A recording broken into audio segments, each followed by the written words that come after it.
नमस्कार। राज्य शिक्षा शोध एवं प्रशिक्षण परिषद बिहार पटना में आप सभी का स्वागत है।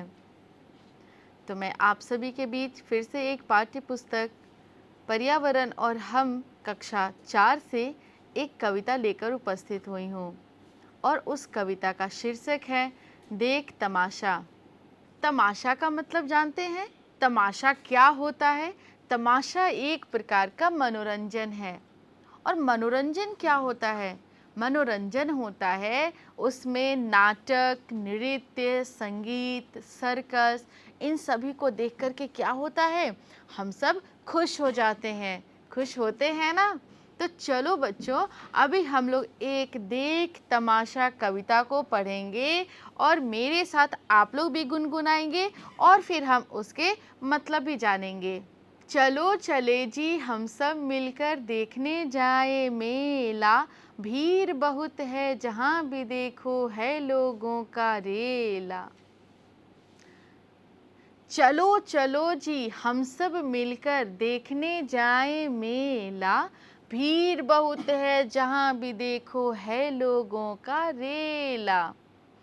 ठीक है बच्चों, तो इसका मतलब हुआ कि चलो हम लोग सभी मिलकर के जाते हैं मेला देखने के लिए। और जब बच्चों आप मेला देखने जाते हैं तो वहाँ क्या होता है?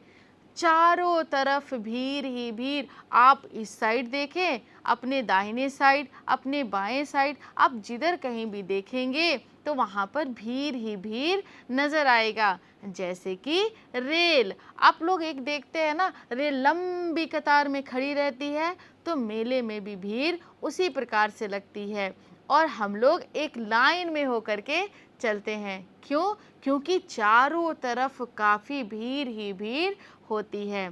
तो चलिए बच्चों, हम आगे की पंक्ति को देखते हैं। तरह तरह के स्वाद वाले पकवानों के ढेर लगे, लार टपकने लगती है जी, भरे पेट भी भूख जगे।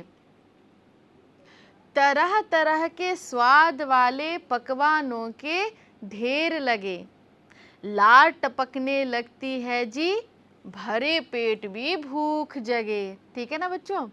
तो इसका मतलब हुआ कि जब आप बहुत ही स्वादिष्ट खाना देखते हैं तो आपका क्या मन करता है? जबकि आपका पेट भरा रहता है फिर भी आपको खाने का मन कर जाता है ना? जब हम सभी मेला जाते हैं तो क्या घर से बिना खाए निकलते हैं क्या?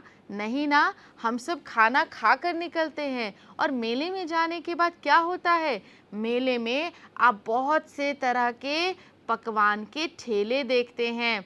किसी पर रहता है चाट, चाउमीन, बर्गर, पिज़्ज़ा, समोसे इत्यादि बहुत सारे। और क्या, मिठाइयाँ भी तरह तरह के होते हैं, जलेबी। और जब आप उन सभी को देखते हैं तो क्या होता है? आपके मुंह से भी, यानी कि हम सब के मुंह से लार टपकने लगती है और हम सबका पेट भरा हुआ होता है, फिर भी हमें खाने का मन करता है। झूला झूलो 10 रुपए में, 5 रुपए में गुब्बारे, पैसे देकर करतब देखो, जोकर लगते प्यारे। है ना बच्चों?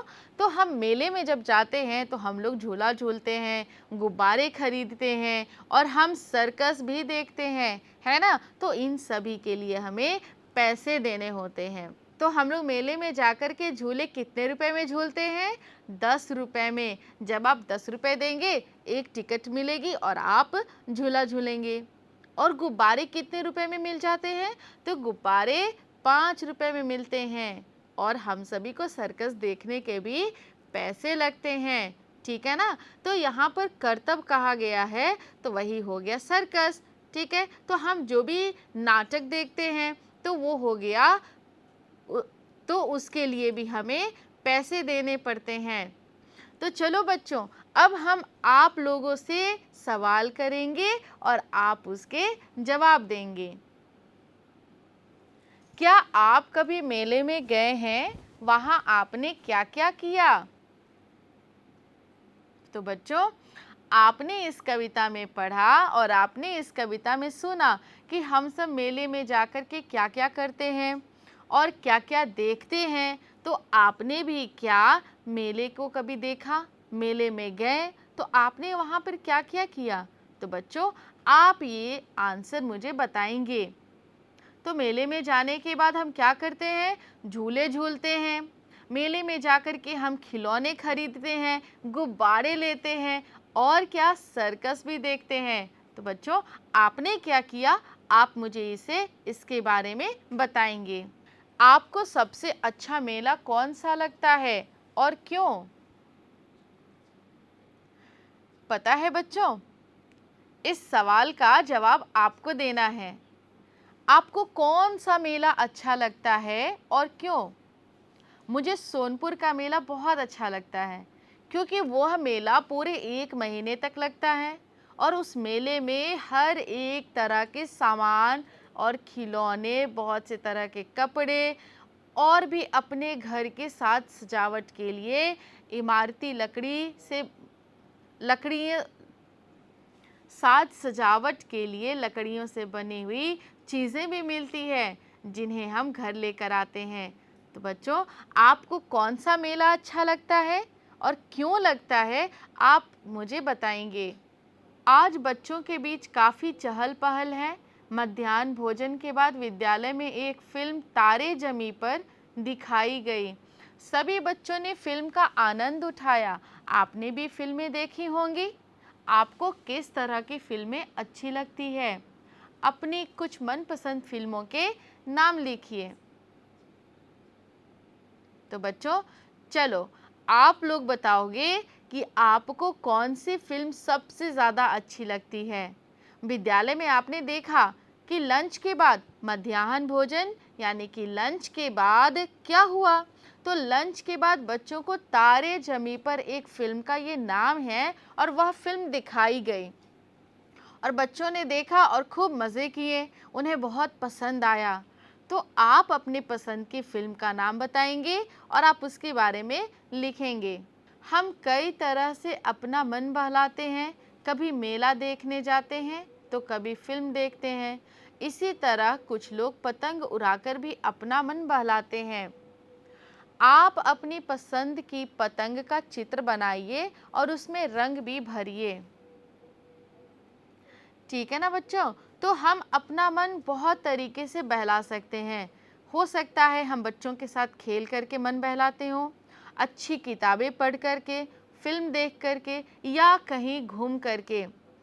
हम लोग घूमने भी जाते हैं और घूमने जाने के बाद हम लोग अपना मन बहलाते हैं। तो उसी प्रकार से यहाँ पर आप अपने पसंद की एक यहाँ पर पतंग का चित्र बनाएंगे और आप उसमें रंग भरेंगे। पतंग उड़ाने के लिए किन किन चीज़ों की ज़रूरत होती है?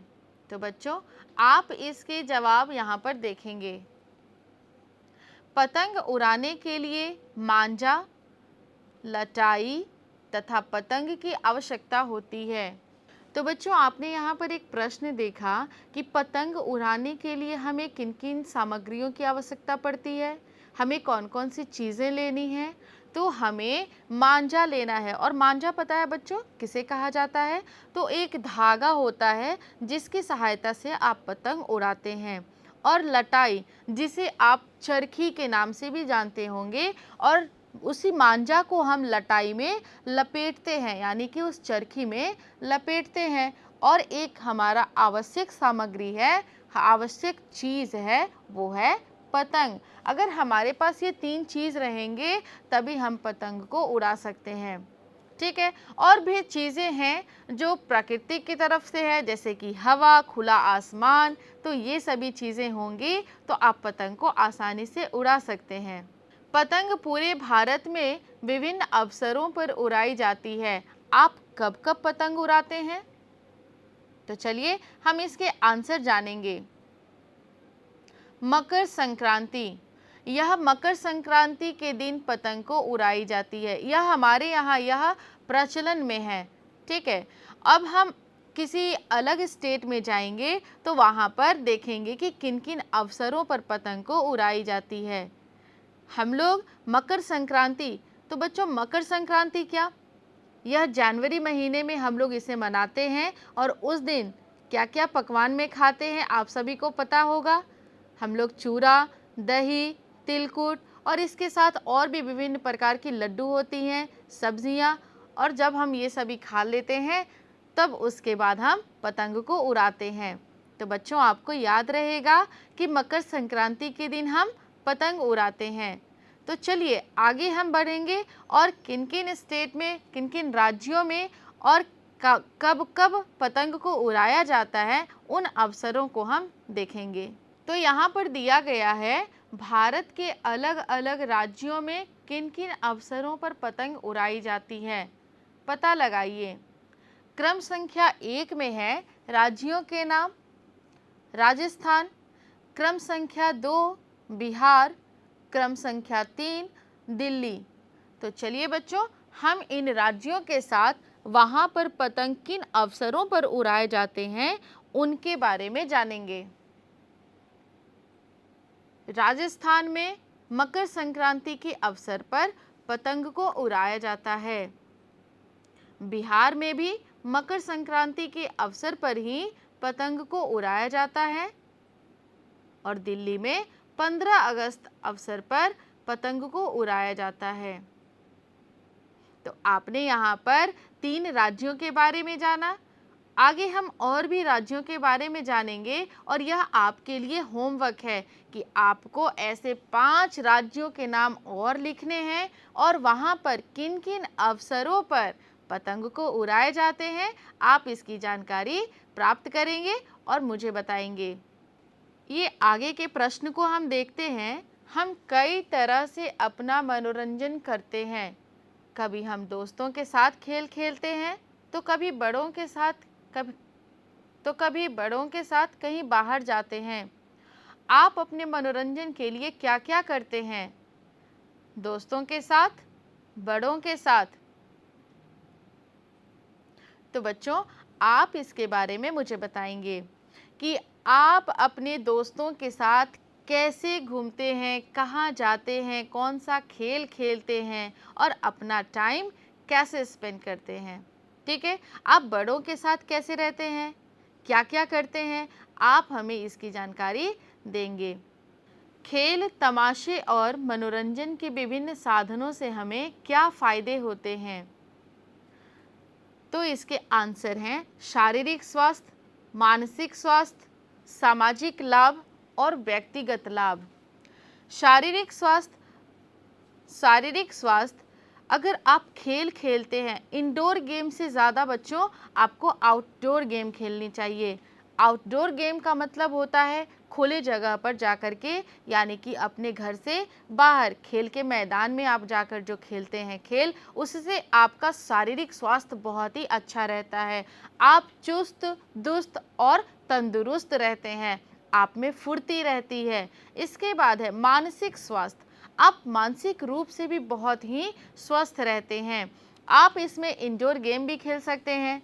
आप इंडोर गेम कहने का मतलब जो घर के अंदर आप छोटे से जगह में भी खेल सकते हैं, जैसे कि घर के अंदर खेले जाने वाले खेल का नाम जो आप छोटे जगहों में भी खेल सकते हैं, शतरंज, कैरम बोर्ड और वो तीरंदाजी एक गेम होता है, लूडो। आप ये सभी घर के अंदर खेल सकते हैं। इससे आप मानसिक रूप से स्वस्थ रहेंगे, आपका दिमाग तेज होगा। इसमें आपका सामाजिक लाभ भी होता है, आपका व्यक्तिगत रूप से भी लाभ होता है। सामाजिक रूप से कहने का मतलब है अगर आप किसी खेल में अव्वल आते हैं तो आपका नाम आपके विद्यालय में होगा, आपके गांव में होगा, गांव के आस पड़ोस में होगा, आप जिले में जाएंगे, राष्ट्रीय अंतर्राष्ट्रीय खेलों में भी आपका नाम होगा। और व्यक्तिगत रूप से आप तो संतुष्ट हैं ही कि आप क्या कर रहे हैं, आपको कैसा महसूस होता है, तो इन सभी चीज़ों का लाभ होता है। इसीलिए बच्चे हमें खेल खेलना चाहिए और ज़्यादा से ज़्यादा हमें बाहर जाकर के खेल खेलना चाहिए। तो बच्चों आज के पाठ में हमने एक कविता पढ़ी और उस कविता का शीर्षक तो आप जानते हैं, तमाशा। और तमाशा के बारे में आपने अच्छी तरह से जानकारियों को प्राप्त किया और इससे हमें होने वाले फ़ायदे, होने वाले नुकसान, इन सभी चीज़ों को भी आपने अच्छी तरह से जाना। और हाँ, इसमें क्या-क्या चीज़ बताए गए आपको याद होगा, तो अगली बार जब आप मेला घूमने जाएंगे तो आप इसे ज़रूर याद रखेंगे। ठीक है बच्चों, तो उम्मीद करती हूँ कि आज का पाठ, आज का क्लास, आज का कक्षा आपको बहुत ही अच्छे तरीके से समझ में आ गया होगा। फिर मिलते हैं हम नई क्लास में नई टॉपिक के साथ। Take care. Thank you.